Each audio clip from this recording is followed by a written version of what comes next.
Assalamualaikum warahmatullahi wabarakatuh. Salam buat rekan-rekan diskusi hukum dimanapun berada di seluruh Indonesia. Alhamdulillah ya, kita masih bisa silaturahim dan bisa bertemu kembali. Mudah-mudahan kebaikan, rahmat, dan ridha Allah Subhanahu wa Ta'ala masih selalu beserta kita semua. Alhamdulillah kita bisa jumpa lagi di malam baik, malam Jumat di bulan kedua, bulan Recep ini ya, minggu kedua maksudnya. Jadi kita masih masa-masa pandemi atau masa Covid itu kan. Jadi kalau kita review regulasi dari 25 Januari tepatnya diberlakukanlah aturan dari Kemendagri untuk melakukan PPKM, kemudian akhirnya diperpanjang sampai saat sekarang berubahlah menjadi PPKM Mikro. Cuma dalam beberapa waktu yang lalu kita dihentakkan dengan istilah kerumunan itu ya. Jadi dan bahkan terindikasi atau terduga kerumunannya dilakukan oleh presiden itu kan. Jadi ini memang menjadi tanda tanya, dan banyak sekali kemarin juga teman-teman rekan-rekan mempertanyakan kerumunan itu apa Mas dan sebagainya. Nah ini nanti insya Allah kita diskusi lebih lanjut ya. Ini saya bacakan dulu. Jadi ini dari CNN. Jadi saya beritakan, epidemiolog kritik kerumunan Jokowi di NTT. Epidemiolog asal Universitas Griffith, Diki Budiman, mengkritik kerumunan penyambutan Presiden Joko Widodo di NTT. Menurut Diki, Indonesia saat ini butuh keteladanan atau contoh untuk menghindari kerumunan. Pemerintah pusat dan daerah harus bisa mengingatkan bahwa situasi di Indonesia belum terkendali karena tingkat positivity rate yang masih jauh dari angka 5%. Jadi memang masih masa-masa pandemi itu kan. Lebih lanjut, Diki juga menilai situasi kerumunan di NTT justru membahayakan Jokowi sendiri, walaupun Jokowi terlibat di dalam mobil tidak menjamin tidak ada penularan. Kemudian ini dari pernyataan balik dari Deputi Bidang Protokol Pers dan Media Sekretaris Presiden B. Mahmudin mengatakan, kejadian itu berlangsung di Maumere. Saat itu Jokowi hendak menghadiri peresmian bendungan Napun Gate. Jadi sebenarnya itu melihat spontanitas dan antusiasme masyarakat Maumere menyambut kedatangan Presiden Jokowi, kata baik kepada wartawan. Nah ini memang ini redaksional spontanitas, kemudian tidak sengaja, dan kesengajaan atau tidak ini memang redaksional yang bisa dijadikan delik dalam pemidanaan ya. Jadi cuma memang ini kan bisa dikatakan juga bisa jadi alibi pembenaran ataupun bisa dicari-cari alasan biar termaafkan. Nah kalau kita cermati ya, dalam beberapa case ataupun dalam berbagai jenis kasus, memang kerumunan ini memang ada yang dipanggil cuma sebagai saksi, bisa langsung tersangka, kemudian cuma dimintai keterangan, kemudian mediasi ataupun denda. Nah kalau kita cermati denda juga, misalkan di DKI Jakarta kemarin terhadap kerumunan di Jakarta denda 50 juta. Kemudian di Bogor, di The Jungle Water Park itu dendanya 10 juta, bahkan sampai sanksi pemidanaan. Nah sanksi pemidanaan ini juga unsur ataupun delik hukumnya kalau kita cermati dalam berbagai kasus sejak pandemi ini macam-macam dan beda-beda ya kalau kita cermati. Karena memang kenapa tadi juga Biro dari PES Kepresiden menyatakan pusat dan Pemda itu juga harus bersinergi, karena memang kalau kita cermati Kepres nomor 12 sejak tahun 2020 itu masing-masing kepala daerah mempunyai kewenangan untuk menerapkan kebijakan di masing-masing daerah. Jadi ada yang kena denda, diperingatkan dan sebagainya. Ini saya lanjutkan beritanya. BEM menyampaikan warga sudah berjajar saat rombongan kepresidenan datang saat mobil Jokowi sampai di lokasi. Warga berebut mendekat, ia menyampaikan Jokowi berinisiatif menyapa para warga yang sudah datang. Jokowi membuka atap mobil untuk melambaikan tangan dan mengingatkan protokol kesehatan. Nah, ini memang pernyataan pers dari kepresidenan ya, ini dari beritanya.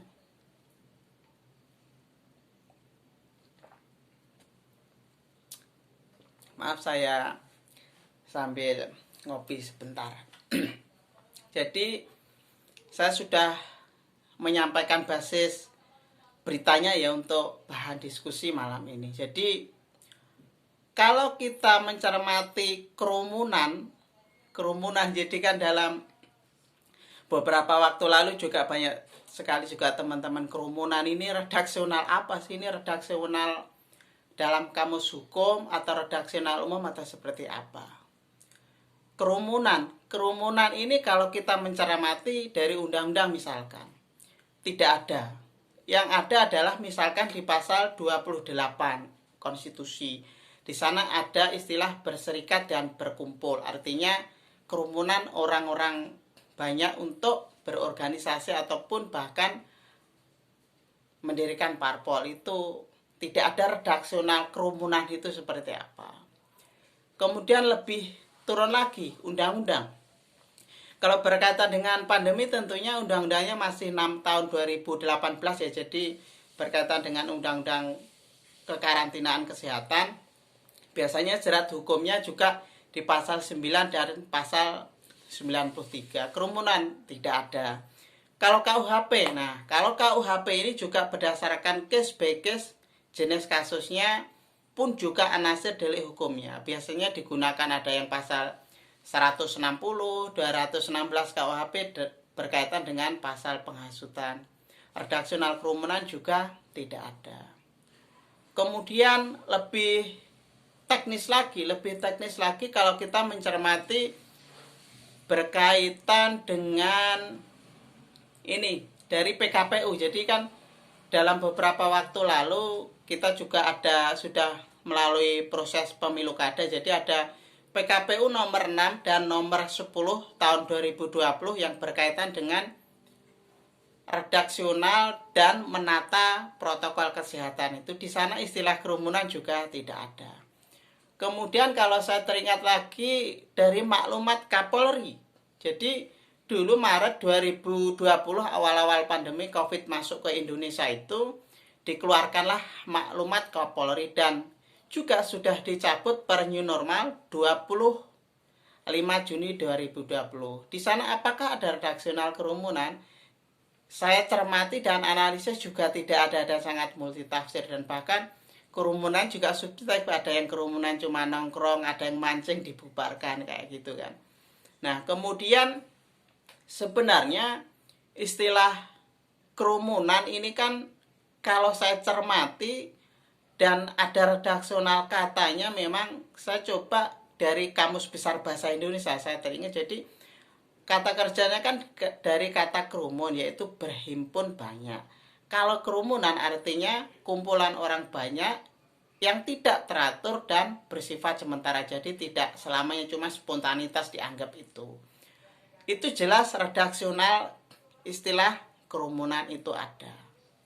Nah, cuma redaksional kerumunan ini kan berkaitan dengan istilah menjaga kesehatan ataupun protokol kesehatan yang diarahkan WHO kalau kita cermati. Jadi ada aturan dari WHO, kemudian di masing-masing negara di seluruh dunia termasuk di Indonesia kemudian diturunkan kepada redaksional dari keputusan Menteri Kesehatan nomor 382 tahun 2020.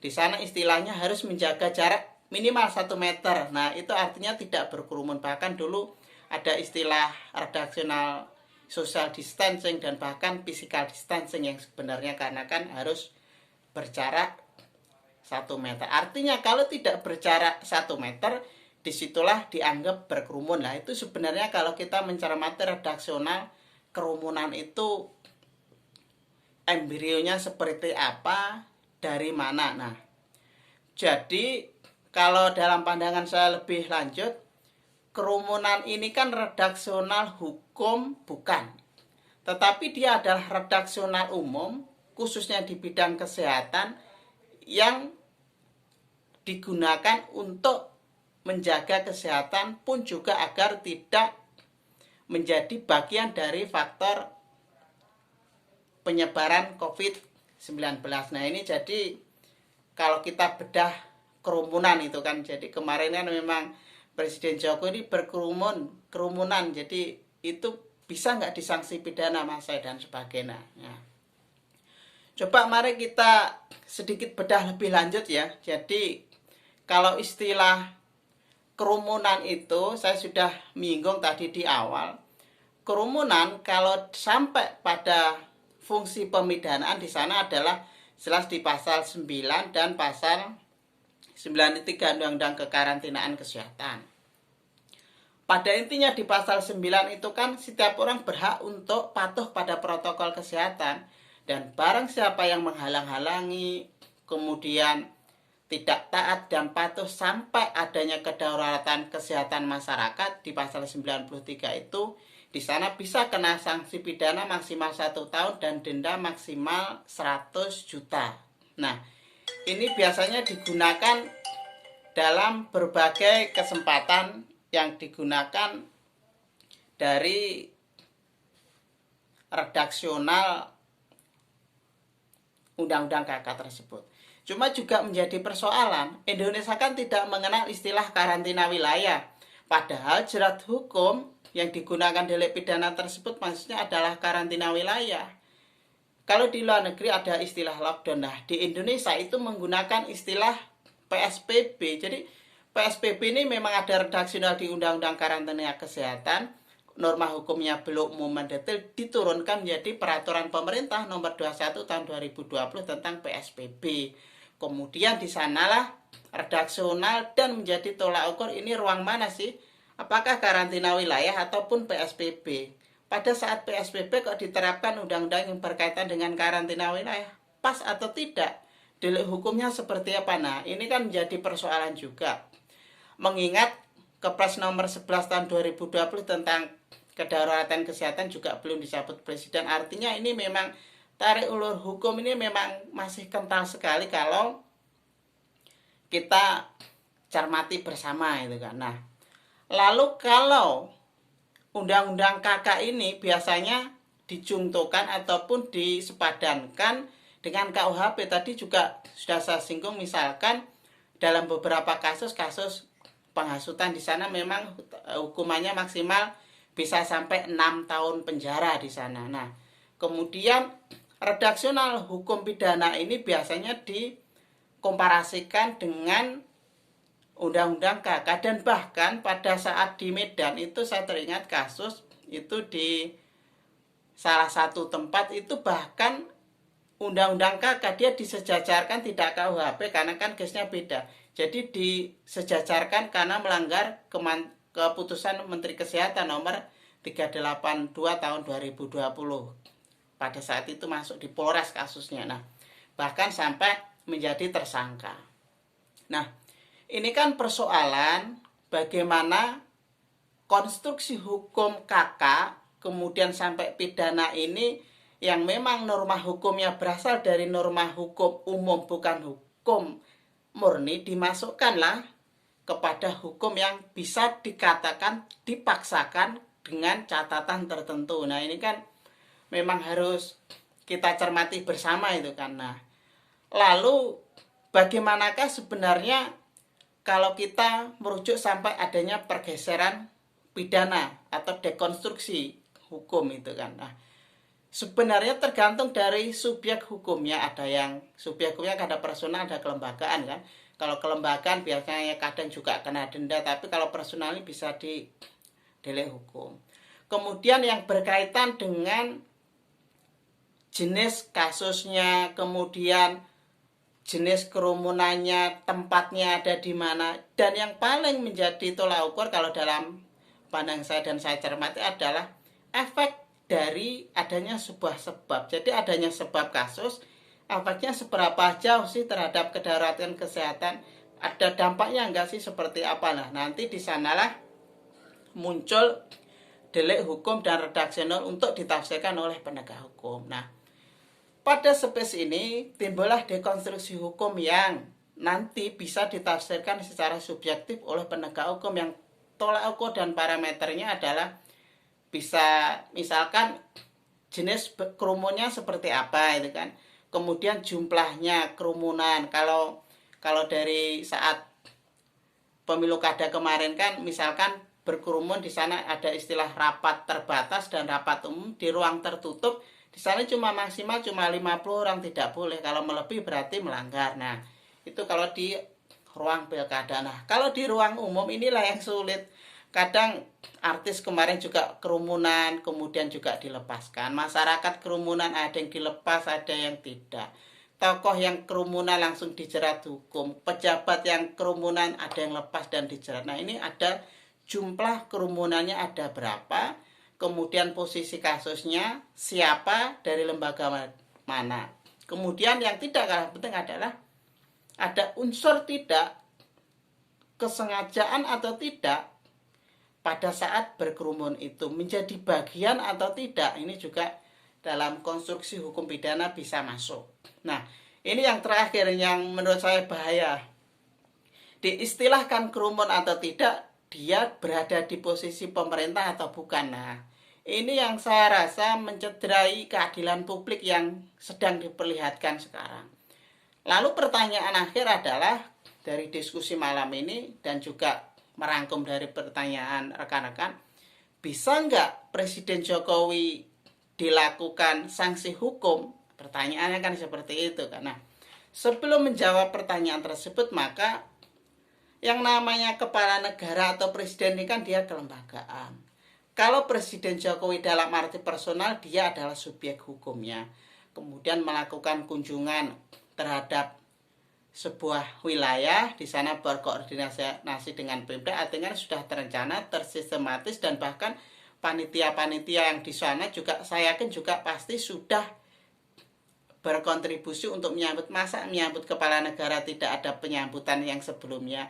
Lalu apakah itu bisa dibenarkan ketika itu dianggap spontanitas? Nah, ini kan juga persoalan juga itu kan. Nah, idealnya sebenarnya sih Presiden Jokowi juga harus legowo dan juga menjadi teladan yang baik buat kita. Saya yakin beliau juga maksudnya baik, mungkin karena dalam keadaan tertentu. Artinya segera minta maaf kepada masyarakat, ya memang mengakui salah, karena itu memang adanya menimbulkan sebab adanya kerumunan dan menjadi akibat terhadap indikasi masih adanya kedaruratan kesehatan sehingga masuk delik hukum.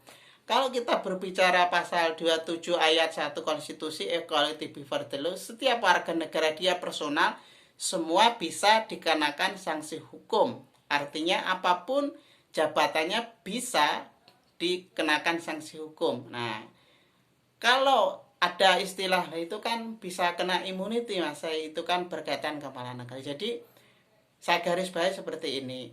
Hak immunity seorang kepala negara, pejabat negara, katakanlah dia di lembaga eksekutif, presiden dan jajarannya, kemudian anggota DPR, dia ketika misalkan dalam kunjungan ke negara lain, diplomatik, diplomasi, itu dia hak immunity-nya ada. Pun juga misalkan seorang advokat sebagai officium Nobel di sana tidak bisa disanksi pidana ataupun tidak bisa digugat secara pidana atau perdata ketika menjalankan sebuah proyek. Itu hak immunity misalkan. Nah, apakah presiden pada saat itu dikenakan hak immunity sehingga kebal terhadap hukum dan tidak dikenakan sanksi? Nah, ini ukurannya. Ini saya memberikan pandangan, jadi nanti diserahkan kepada penegak hukum, dan saya juga berharap biar rasa keadilan publik tidak dicederai. Para pihak yang di sana juga panitia ataupun bagian Pemda, oknum atau pihak tertentu bisa dipanggil, diminta keterangan. Kalaupun toh nanti sampai memanggil presiden, ya ini kan ya tahu sendiri lah itu kan, off the record saja kalau sampai presiden dipanggil itu kan Ya inilah konteks hukum itu sebenarnya sangat sangat unik, apalagi ketika sudah ada dekonstruksi hukum yang sebenarnya idealnya seperti ini karena keadaan tertentu, case tertentu, posisi tertentu, sehingga dekonstruksi hukum ini menjadi pidana tidak ada, bebas, dan bahkan dianggap tidak ada delik pidana. Ini menjadi bahaya itu kan. Demikian ya dari saya, kurang lebih tidak terasa sudah hampir 20 menit lebih. Tetap jaga protokol kesehatan buat rekan-rekan semua, mudah kita tetap sehat. Selamat bermalam Jumat dan bergadang. Kita sambung lain waktu insya Allah. Beda jangan ngambekan, beda jangan baperan. Berbeda karena kita saudara, berbeda karena kita Indonesia. Kita sama-sama belajar bareng ya, mudah-mudahan bermanfaat. Bersama-sama berbuat bermanfaat buat umat bangsa dan negara. Wassalamualaikum warahmatullahi wabarakatuh.